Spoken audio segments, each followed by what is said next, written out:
भाई आज पता चला कि बाइक वालों ने मुझको चूना लगा दिया। तो आज जैसे ही फ्रिज खोली तो सामने दिखे बाल्टी भर के रसगुल्ले, पता नहीं कहाँ से आ गए। मैंने तो एक उठाया और मजे से खाया। और हाँ, आज तो मेरी बाइक का नंबर प्लेट लगने वाला है, तभी तो 100 की स्पीड से आ गए बाबू का नंबर लेने। यहाँ पर पहुँचते ही सबसे पहले कुछ कागज आगज दिए और फिर आगे पीछे दोनों तरफ नंबर भी लगा दिया। मैंने सोचा बाइक की बैटरी भी थोड़ी लो थी, लगे यहाँ सही करवा लेता हूँ, इसीलिए मैंने पहले बैटरी चेंज करवा दी। लेकिन जब बाइक पूरी खोली गई तो बैटरी के साथ साथ बाइक का मीटर, फ्यूल स्विच और तो और क्लिच के साथ साथ ब्रेक भी खराब थी। बाद में पता चला जब ये बाइक ली थी तो तभी से ये ऐसी है। वो चूना लगा दिया। ये बाइक वालों से अच्छे तो पान वाले हैं, पूछ के तब भी चूना लगाते हैं। फिर जल्दी जल्दी सारी चीजें सही कराई और दिमाग तो ठंडा तभी हुआ जब गरम गरम छोले भटूरे खा के घर पे गए। भाई आज हम लोग मेले में घूमने गए थे, लेकिन जब वापस आए तो हमारी बाइक चोरी हो गई। तो आज मैं अपने दोस्तों के साथ आ गया अपने घर के पास में लगे हुए मेले में। और यहाँ पर भाई साहब इतने बड़े बड़े झूले, इनको देखकर ही मेरी हालत खराब हो गई। मैं तो नहीं झूलने जाऊंगा। चलो वो सब छोड़ो, हम लोग ये वाला गेम खेलेंगे जिसमें ये रिंग्स को डालो और इनाम जीत लो। तो सबसे पहले मैंने ट्राई किया और मैं हार गया। तभी तो मैंने अपने दोस्त को बुलाया, चील जैसी नजर है इसकी। और देखो पहली बार में इसने टॉफी का डिब्बा जीत लिया। चलो सारे पैसे वसूल हो गए, पर जबरदस्ती ये लोग मुझको सबसे खतरनाक वाला झूला झुलाने ले आए। अब इसमें ऊपर पहुँच के बस ऐसे ही लग रहा है कि अभी नीचे गिर जाएंगे। हाय दैया। वैसे डर भी बहुत लगा और मजा भी आया। अब घर चलने की बारी है। लेकिन जब हम लोग बाइक के पास पहुँचे तो हमारी बाइक अपनी जगह पर नहीं थी और फिर जेब चेक करने पर पता चला कि चाबी तो बाइक में ही लगी रह गई। मेरा दोस्त तो परेशान होकर बैठ गया और मैं समझ गया इतनी भीड़ में बाइक चोरी हो गई। पर थोड़ा ढूंढने के बाद हमारी बाइक दूसरी जगह खड़ी मिली और बाइक में चाबी भी लगी थी। लगता है वहाँ से किसी ने यहाँ पर खड़ी कर दी। मुझे तो यही लगा कि चोरी हो गई, बाकी अब जाके सुकून मिला। वैसे ब्लॉग अच्छा लगे तो आप लोग लाइक कर देना। मैंने सोचा नहीं था कि मैं अपनी बिल्ली के पास एक पपी को लेके आऊंगा तो ये बिल्ली उनके साथ ऐसा करेगी। तो आज पता नहीं कहां से दोपहर में ये छोटे छोटे बच्चे डॉगी के 3 पपीज को ले आए। मैंने पूछा ये कहां से आए। बोलने लगे अरे ये पीछे रहते हैं, हम लोग तो इनके साथ खेल रहे थे। लेकिन तब तक इसका दोस्त बोला कि भैया मैं भी कुत्तों की आवाज निकाल लेता हूँ। मैंने कहा अच्छा निकालो। वो सब छोड़ो, यहाँ पर आते ही छोटे वाले पप्पी ने टॉयलेट कर दी और कुछ बोल भी रहा है, लगता है इसको भूख लगी है। तो मम्मी सबके लिए थोड़ी थोड़ी रोटी ले आई और देखो सब कैसे खा रहे हैं, भूखे तो थे। चलो इनकी पेट पूजा तो हो गई। मैंने सोचा क्यों ना अपनी बिल्ली के साथ इनकी दोस्ती कराई जाए। पर जब अपनी बिल्लियों के पास ले गए तो बिल्लियों के साथ साथ सारे पप्पी डरने लगे। लेकिन मैंने कहा अपनी कैटी की तो दोस्ती करा दूंगा, इसीलिए मम्मी ने इसको इसके ऊपर बैठा दिया। पर ये कैटी नहीं मानी, उसके पंजे मारने लगी। मैंने सोचा इनको इनके घर पे छोड़ आता हूँ, नहीं तो अभी लड़ाई हो जाएगी। तब तक आप भी लाइक कर दो। आज पता नहीं कहाँ से एक बिल्ली का बच्चा मेरे घर पर गया और जैसे ही मैंने इसको देखा तो ये तो मुझको देखकर भागने लगा, लगता है मुझसे डर रहा है। तभी मैंने तुरंत मम्मी और भैया को आवाज लगाई और वो लोग जैसे ही आए तो इसको देख के तो बहुत ज्यादा खुश हो गए। मम्मी बोली इसको पकड़ के नीचे ले चलो। मैंने कहा नहीं, ये छोटे से बच्चे बहुत तेज काटते हैं। पर जब मैंने इसको आराम से पकड़ा तो इसने तो मेरे कुछ नहीं किया। लेकिन फिर पता चला कि इसके तो पैर में चोट लगी है, इसीलिए जल्दी से इसको घर पे ले गए और इसके पैर में दवा लगा दी। बताओ, दवा लगाने के बाद हम लोग के साथ ये तो ऐसे खेलने लगा जैसे हम लोग को ये बहुत दिन से जानता हो। पर अभी लगता है इसको भूख लगी है तो मम्मी दूध ले आई। अब देखो तो कितने मजे से दूध पी रहा है, लगता है बहुत दिन से भूखा है। आपको ये प्यारा सा बच्चा कैसा लगा कमेंट जरूर करना। बाकी मैं इसको अपनी फैमिली का हिस्सा बनाऊंगा। वैसे ब्लॉग अच्छा लगे तो लाइक एंड सब्सक्राइब कर देना। आज अचानक ऐसा क्या हो गया जो मुझे अपनी बिल्ली को डॉक्टर के पास लाना पड़ गया, मगर डॉक्टर ने कुछ ऐसा बोला जिसको सुन के मेरे होश उड़ गए। तो कुछ दिन से ये कैटी हम लोगों से दूर दूर भाग रही है और ठीक से खाना भी नहीं खाती है, बस इधर उधर पड़ी रहती है। लेकिन जब मैंने इसको गौर से देखा तो पता चला इसका चेहरा काला पड़ गया है और इसके खुजली भी बहुत होती है। अरे भाई अब तो लगता है मैं मर जाऊंगा। ओए ऐसे मत बोल, अभी तो तुझे शादी भी करनी है। अच्छा सही में, मैं तो मजाक कर रहा था। देख शादी का नाम सुनते ही तुरंत ठीक हो गया। चल आज तुझको डॉक्टर के पास ले चलते हैं। अबे मैं नहीं जाऊंगा, कहीं उन्होंने इंजेक्शन लगा दिया तो। अरे चल, वहाँ पर बहुत सारी लड़कियाँ आती हैं। अच्छा फिर तो तुरंत चल। अब मैं इसको ले आया डॉक्टर के पास और डॉक्टर ने देखने के बाद बताया कि इसको खुजली की एलर्जी हो गई है। ये तो सुन के मेरे होश उड़ गए, लेकिन डॉक्टर ने उसके इंजेक्शन भी लगा दिया, अब ये ठीक हो जाएगा। अबे लड़की के नाम पे इंजेक्शन लगवा दिया, तुझको छोड़ूंगा नहीं साले। इन माँ बेटे ने मुझको परेशान कर लिया है, आज तो इनको छोड़ूंगा नहीं। तो ये दोनों माँ बेटे जब भी मिलते हैं तो मुझको पूरी तरह से भूल ही जाते हैं। मम्मी खाना दे दो, भूख लगी है बहुत तेज। खुद ले लो जाके, भगवान ने हाथ दिए हैं।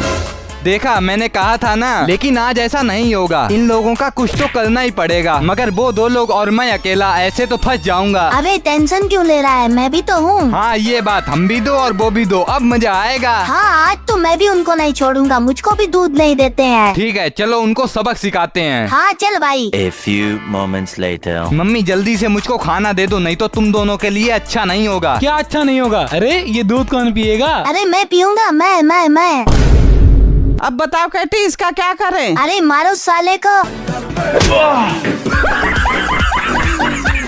ये बिल्लियाँ किसी दिन मुझको मरवा देंगी, क्योंकि आज इन्होंने बिस्तर पर टॉयलेट कर दी। तो कल भैया कॉलेज जा रहा है, इसीलिए जितनी भी सामान थी उसने बैग में पैक कर ली। अगले दिन सुबह मुझे ड्यूटी मिली भाई को स्टेशन छोड़ने की, इसीलिए 2 मिनट में अपनी बाबू के साथ स्टेशन पहुंच गए। और जैसे ही ट्रेन आई तो भाई भी कॉलेज चला गया। लेकिन जब मैं घर आया तो देखा इन तीनों बिल्ली में से किसी ने बिस्तर पर टॉयलेट कर दी है। कहीं मम्मी को पता चल गया ना तो बहुत मार पड़ेगी। अबे मुंह बंद कर, इज्जत से टॉयलेट साफ कर दे। ये सब हटाओ, सबसे पहले बिल्लियों के लिए टॉयलेट करने की जुगाड़ करते हैं। इसीलिए मैंने एक खराब टब ले लिया और एक जगह से बहुत सारी मिट्टी लेके टब में भर दी। फिर जैसे ही इसमें बिल्लियों को रखा तो एक एक करके सबने टॉयलेट कर ली। ये बताओ ये चदरा कैसे गीला हो गया? बिल्लियों ने टॉयलेट कर दी क्या? नहीं, अरे वो धोखे से पानी गिर गया। अच्छा। चलो आज तो बच गया। वैसे ब्लॉग अच्छा लगे तो लाइक कर देना। मुझे तो विश्वास नहीं हो रहा कि ये बिल्लियाँ भी पनीर रोल खाती हैं। तो मेरी 3 बिल्लियों में से एक बिल्ली को मीठा बहुत पसंद है। अगर इसको कुछ मीठा खाने को ना दो तो भाई साहब ये पागल हो जाती है। बाकी मुझको पसंद है चटपटी चीजें। मम्मी कुछ चटपटा खिलाओ। लगा चटपटा। तभी देखा फ्रिज में पनीर रखा है, चलो पनीर रोल बनाते हैं। और मम्मी को तो मैंने कैसे भी करके मना लिया। करना कुछ नहीं है, पहले एक कटोरी में डालो दही और 1 चम्मच तेल, उसके बाद गरम मसाला, मिर्च मसाला और ऊपर से थोड़ा नींबू निचोड़ दिया और बस आखिरी में इसको मिक्स कर लो। फिर इसमें पनीर ऐड करके इसको फ्राई कर लो। और अब बनाना होगा लच्छा पराठा, जिसको बनाने में बहुत ज्यादा मजा आता है। देखो एक रोटी लो और उसमें घी लगा के ऐसा लंबा लंबा काट लो और सबको पकड़ के घुमा के एक बार में बेल दो। ये लो तैयार हो गया अपना लच्छेदार पराठा। अब आखिरी में बस इसके ऊपर पनीर, प्याज और सॉस डालकर तैयार हो गया अपना पनीर रोल। बताओ मम्मी जैसे ही लेके आई तो ये कैटी तो पहले मांगने लगी। अरे हम तो भी खिलाओ। ये लो तुम भी खा लो। चलो अब हम लोग भी खा लेते हैं, तब तक आप लाइक कर दो। अगर आपके घर पे फ्रिज नहीं है तो कोई बात नहीं, आप तो बिना फ्रिज के भी इतनी अच्छी आइसक्रीम बना सकते हो। तो देखो आज मम्मी ने मुझको बताया कि इतना सारा दूध बच गया है और हम लोगों की फ्रिज भी खराब हो गई है। अब इस दूध का क्या करें समझ में नहीं आ रहा। अरे मम्मी इसकी आइसक्रीम बना दो ना। अच्छा फ्रिज तो खराब है, आइसक्रीम कैसे बनेगी? अरे उसकी टेंशन मत लो, लाओ ये दूध मुझको दो। देखो बिना फ्रिज से आइसक्रीम बनाना बहुत आसान है, जिसके लिए सबसे पहले मैंने दूध में आइसक्रीम वाला पाउडर डाल के आइसक्रीम का मिक्सचर तैयार कर लिया। और फिर इसको थोड़ा सा गर्म करने के बाद जब ये ठंडा हो गया तो इसको मैंने एक छोटी सी बाल्टी में भर लिया और फिर एक रस्सी को लेके अच्छी तरह से इसको पंखे में बांधा। बाकी इसके बचे हुए नीचे वाले हिस्से में मैंने बाल्टी को भी बांध दिया। उसके बाद मैंने एक प्लास्टिक की बाल्टी ली और साथ ही साथ में बर्फ भी ले आया। बाकी फिर बर्फ को तोड़ के बाल्टी में भरा और इस छोटी सी बाल्टी को बीच में रख के ऊपर से मैंने थोड़ा सा नमक भी डाल दिया। और अब जैसे ही पंखा चला तो ये घूमने लगा और आधे से 1 घंटे ऐसे घूमते घूमते और बर्फ को बदलने के बाद जब मैंने इसको निकाला तो ये देखो तैयार हो गई हम लोगों की टेस्टी आइसक्रीम। है मैंने ही आइडिया दिया और मुझको ही आइसक्रीम नहीं खिला रहा है। अरे भाई तेरे लिए ही तो बनाई है, ये ले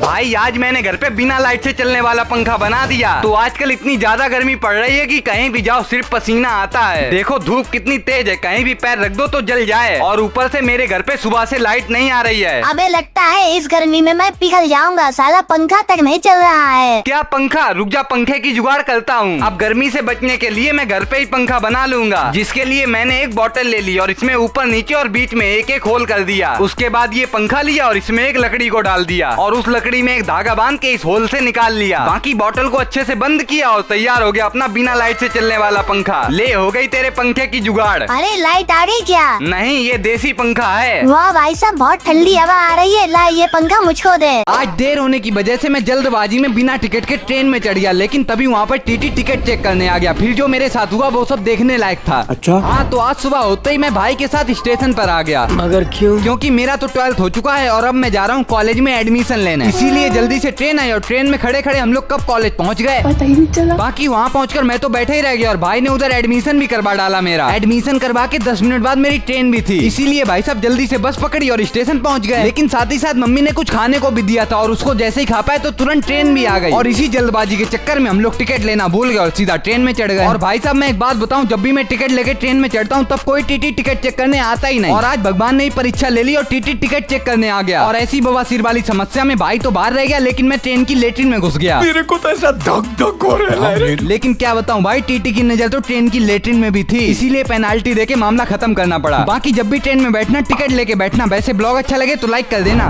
पिछली बार आप लोगों ने चीटिंग की थी, याद करो जब हम दोनों लोग छुपे थे तब इस कैटी ने चुपके से सब कुछ देख लिया था और आपको आके एक एक बात बता दी थी। हाँ खेलना है तो बिना चीटिंग के खेलो। ओए खेल लेना, हम लोग डरते हैं क्या? और क्या खेल लो। ठीक है, तो इस बॉल से एक बार में जो ये सारी बॉटल्स गिरा देगा वो जीत जाएगा। लेकिन जो हारेगा वो पैर दबाएगा। हाँ ठीक है, स्टार्ट करो। बस हवा निकल गई, अब मेरी बारी।